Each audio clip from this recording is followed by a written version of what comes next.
Channel पर मेरा नाम है हिमांशु और आज हम इस वीडियो में बात करने वाले हैं world class head fund manager से, जहां पे हम बात करेंगे मनीष नाथ श्रीवास्तव जी से। जैसा कि हम लोगों ने आपसे वादा किया था, हम लोग लेकर आएंगे एक बेस्ट पोर्टफोलियो स्ट्रेटजीज के बारे में, आपको कुछ जानकारी देंगे और उसी के बारे में आज हम लोग यहाँ पर बात करने वाले हैं। तो सबसे पहले स्वागत है आप मनीष नाथ श्रीवास्तव जी का हमारे चैनल में। और हम लोग यहाँ पर शुरुआत करते हैं कुछ क्वेश्चंस के साथ में, और आप दर्शकों की तरफ से काफी सारे जो क्वेश्चंस आए हुए हैं उनके बारे में भी हम यहाँ पे बात करेंगे। तो जैसा कि मनीष नाथ श्रीवास्तव जी, दर्शक हमारे जानना चाहते हैं, हमारे निवेशक जानना चाहते हैं कि हम अपने पोर्टफोलियो में कैसे मल्टी बिगर्स स्टॉक्स को कैसे आइडेंटिफाई करें और किस तरीके से हम उनको यहाँ पर चुने स्टॉक्स को। So thanks a lot, Himanshu ji, first of all, and coming back to our conversation, जिसमें हमने लास्ट टाइम जो हमने किया था, डिसाइड किया था कि हम लोग मल्टी बैगर स्टॉक्स के ऊपर और पोर्टफोलियो मैनेजमेंट के ऊपर हम लोग जो है एक सेशन लेंगे। और आज हम लोग इसमें इस सेशन में ये हम जानेंगे कि multi bagger stocks first of all होते क्या हैं और मल्टी बैगर स्टॉक्स को हम लोग कैसे फाइंड करें और कैसे उससे एक पोर्टफोलियो को हम लोग क्रिएट करें। So multi bagger stocks first of all समझिए कि जो कंपनीज बहुत अच्छा परफॉर्मेंस देती हैं, उनका कुछ प्रोडक्ट लाइन ऐसा होता है कि उसमें उनको नेक्स्ट 5 ईयर्स 10 ईयर्स तक एक उनका सेल्स ग्रोथ होता रहता है, प्रॉफिट ग्रोथ होता रहता है, कई सारे उनके स्केलिंग अप का उसमें एक प्रोविजन होता है कि they can scale up to any extent as much as possible, there is no growth constraint. उसमें मैनेजमेंट बहुत अच्छा होता है और उसमें वेरी लेस लिवरेज से ही और के बावजूद भी they can have the capacity to grow and capture the market share. तो इस तरीके की जो कंपनीज होती हैं ये बहुत ज़्यादा वैल्यू ऐड करती हैं, बहुत ज़्यादा वेल्थ क्रिएशन करती हैं। कभी कभी ये 10 साल के अंदर में 10 गुना, 20 गुना, 50 गुना, समटाइम्स इवन 100x होती हैं ये कंपनीज। तो ऐसी कंपनीज को हम लोग मल्टी बैगर स्टॉक्स बोलते हैं। और इस ऐसी कंपनीज की जो खासियत होती है वो ये होती है कि इसमें एक अगर आपने जैसे कि आज की तारीख में अगर हम देखते हैं कि मार्केट कैप इंडिया की कंपनीज में 1 लाख करोड़ की कितनी कंपनीज इंडिया में है इस समय, तो वो लिमिटेड ही कंपनीज होती हैं जो कि 1 लाख करोड़ की आसपास की होती है। तो लेट्स से कि अगर आज किसी कंपनी को कहीं से वो स्टार्ट करती है, उसको 100 टाइम्स ग्रो होना है इस डेकेड में, तो 1 लाख करोड़ तक पहुंचने अगर उसको पहुंचना है after a multiple of 100x, तो आज की तारीख में उसका जो मार्केट कैप है वो क्या होगा?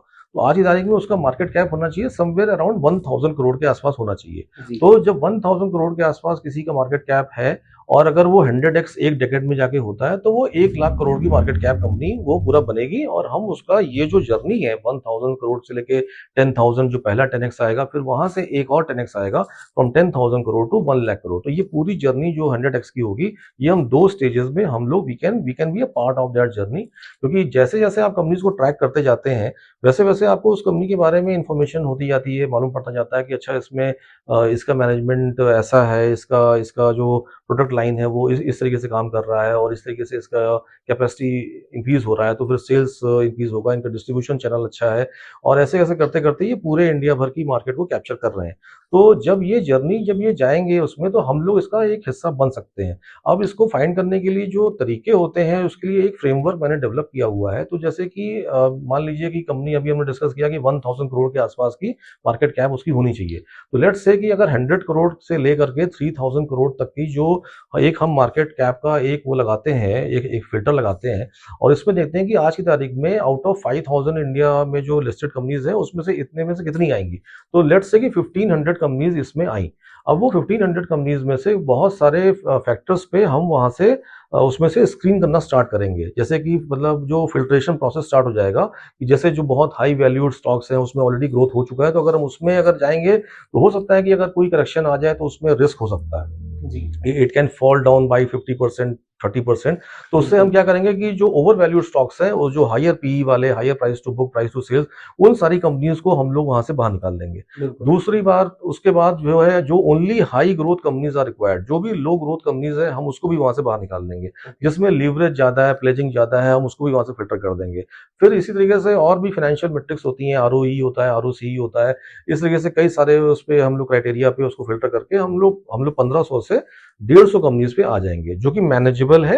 अब इस 150 कंपनीज में से हम हर हर कंपनी की वेबसाइट पे जाएंगे और जाकर के देखेंगे कि उसमें उनका क्या बिजनेस मॉडल है, क्या उनकी एनुअल रिपोर्ट में वो लोग क्लेम कर रहे हैं, क्या वो लोग करना, क्या उनका प्लान है, और उनका जो बिजनेस मॉडल है उसको समझने की हम लोग कोशिश करेंगे। और उसके बाद उसमें से 150 में से हम जो टॉप 10% कंपनीज वहां से जो होंगी, जो टॉप 15 कंपनीज होंगी, हम उसका एक इक्वली वेटेड पोर्टफोलियो क्रिएट कर देंगे। इक्वली वेटेड पोर्टफोलियो इसलिए क्रिएट करते हैं क्योंकि उस 15 में से 2-3 भी अगर हमारे विनर्स निकल गए, जो over a decade they can grow 100x, तो हमारा portfolio will be at a very different level in this decade. So इसलिए हम उसी कंपनीज पे हम लोग फोकस, और वो 15 में से वो 3-4 कंपनीज कौन सी 100x होंगी, आज की तारीख में तो वो सारी ही टॉप क्लास कंपनीज हैं, तभी वो 1500 में से टॉप 15 में आई हैं। लेकिन उसमें क्या होता है कभी कभी कि सारी चीजें सही होने के बावजूद भी कभी कभी कुछ चीजें ऐसी होती हैं जो आउट ऑफ हैंड होती है, of the promoter, of the market, मतलब उसमें उसमें सारी के सारे 100x नहीं होंगे या 50x नहीं होंगे। Only 2-3 companies are more than sufficient for us also.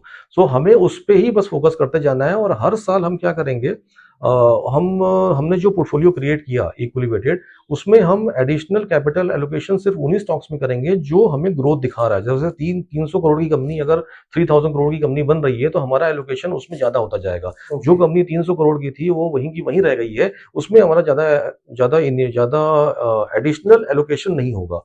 तो हर साल में तो पोर्टफोलियो क्रिएशन बताया हमने, इसमें मल्टी बैगर्स क्या होते हैं इसको बताया, और हमारा जो स्ट्रेटेजी है पोर्टफोलियो मैनेज करने का ओवर द लॉन्ग रन, वो भी हमने इसमें कवर किया है।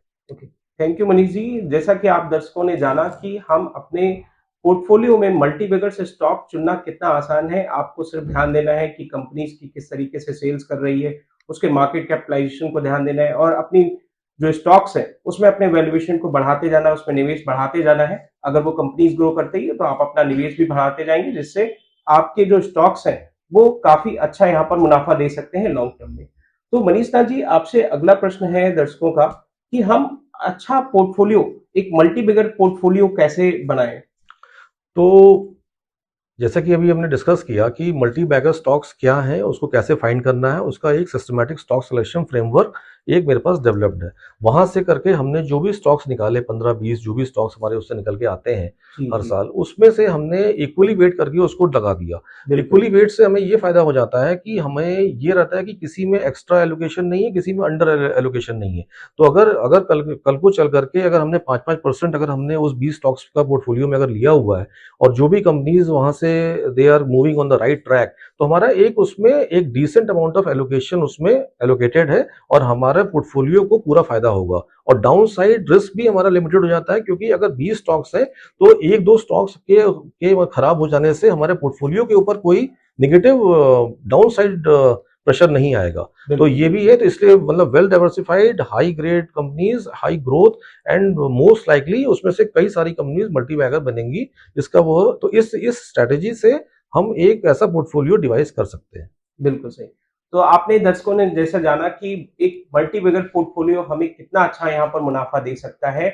सो अगले प्रश्न में हम जानेंगे मनीष नाथ श्रीवास्तव जी से कि हमारे लिए जो सबसे बड़ी समस्या रहती है वो है हमारा यहाँ पर एलोकेशन रेशियो। अपने पोर्टफोलियो में जो एलोकेशन रेशियो है सर, वो दर्शकों के लिए एक सबसे बड़ा प्रश्न है कि अपने पोर्टफोलियो में हम किस हिसाब से रेशियो एलोकेशन करें, अपने लार्ज कैप का, स्मॉल कैप्स का और मिड कैप का, जो हमारे लिए लॉन्ग टर्म में एक अच्छा इन्वेस्टमेंट प्रॉफिट दे सकता है।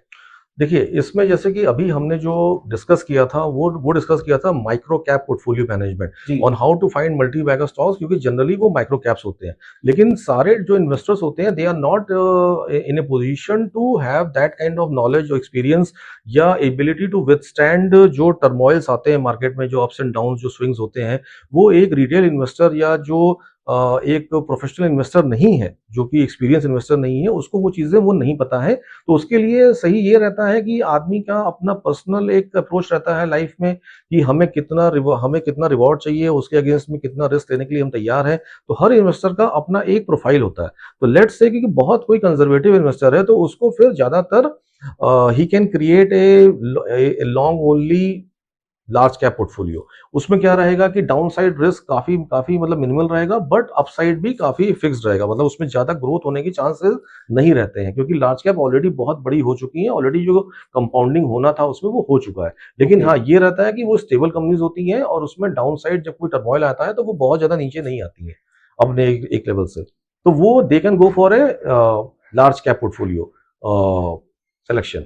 फिर आते हैं वो लोग जो कि they want risk also, they can मतलब विथस्टैंड रिस्क आल्सो, और उनको रिवॉर्ड भी चाहिए, तो उनके लिए mid cap is a good good option. Okay, okay, और एक कैटेगरी होती है इन्वेस्टर्स की जो आज की तारीख में दे आर इन पोजीशन की ठीक है, हमारा जो टाइम होराइजन है for the next 20 years 30 years है, एंड थोड़ा बहुत रिस्क लेने की कंडीशन में हम आज हैं, तो they can go for a small cap strategy also. फिर एक तरीका आजकल एक मार्केट में काफी फेमस चल रहा है, वो है हाइब्रिड स्ट्रेटेजी। हाइब्रिड में क्या होता है कि 40% आपने लार्ज कैप लगा दी है, 30% मिड कैप, 30% आपने स्मॉल कैप।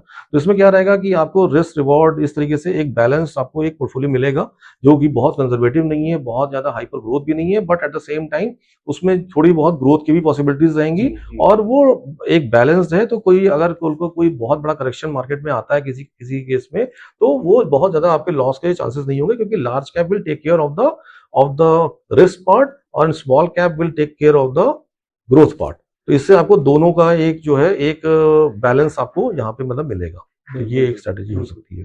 सो जैसा कि दर्शक आपने जाना यहाँ पर कि हम अपने पोर्टफोलियो में कैसे अपने रेशियो एलोकेशन कर सकते हैं, जहाँ पे आप अपने रिस्क रिवॉर्ड रेशियो को पहचानें सबसे पहला कि आपको कितना रिस्क चाहिए, कितना रिवॉर्ड चाहिए, उस हिसाब से आप अपने पोर्टफोलियो में रेशियो एलोकेशन कर सकते हैं, जिसमें आप अपने लार्ज कैप, मिड कैप और स्मॉल कैप को रख सकते हैं। अगर आपका बड़ा रिस्क रिवॉर्ड है, तो आप स्मॉल कैप या मिड कैप में निवेश कर सकते हैं।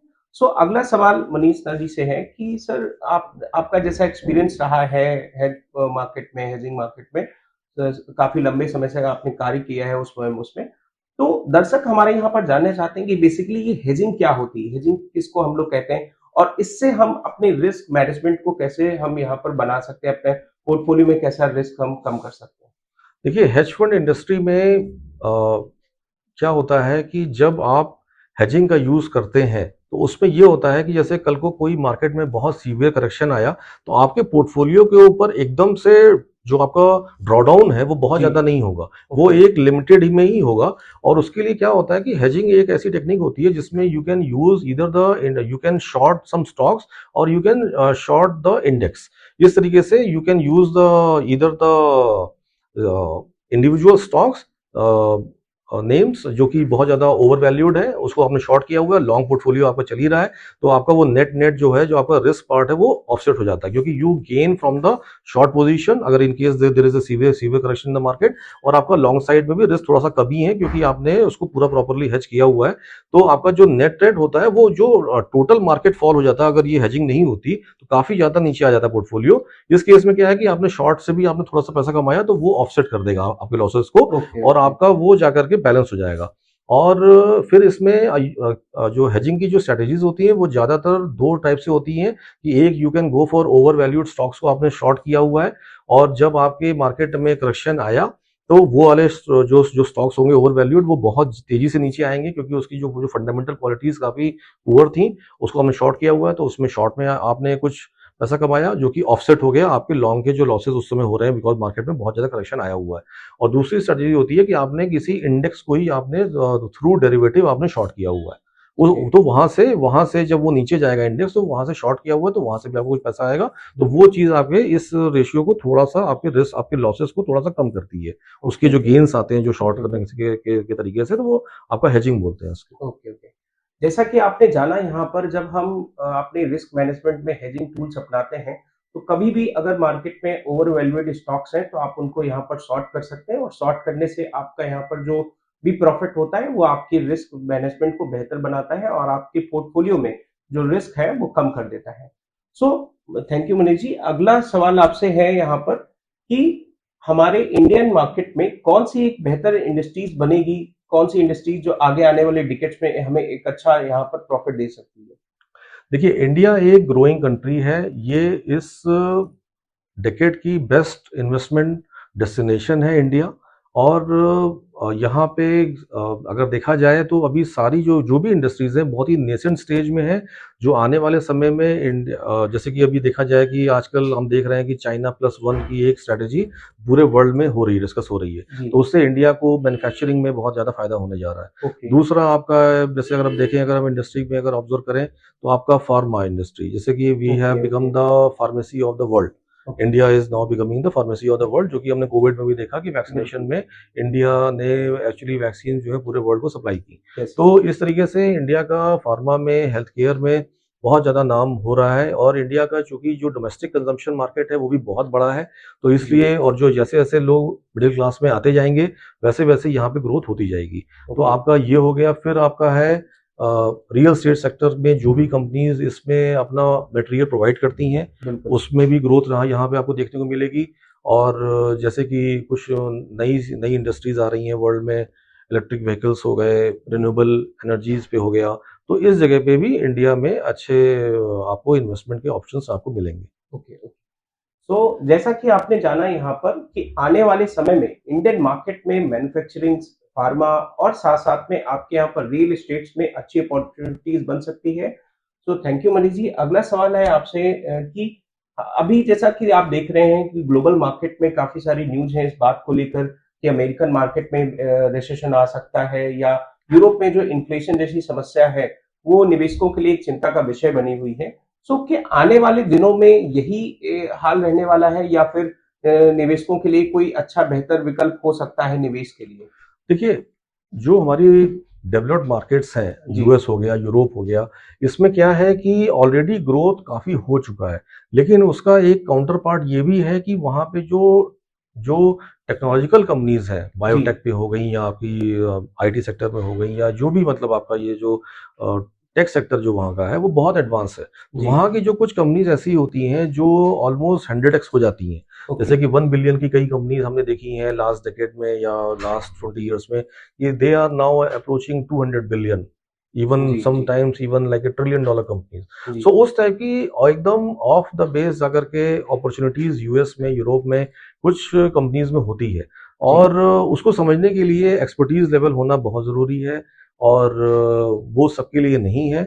लेकिन जो इंडियन मार्केट्स में आपका, अगर आप फेमिलियर हैं, तो आपको इस डेकेड में इंडिया में ही आपको एक अच्छा खासा इन्वेस्टमेंट के लिए वो मिलेगा।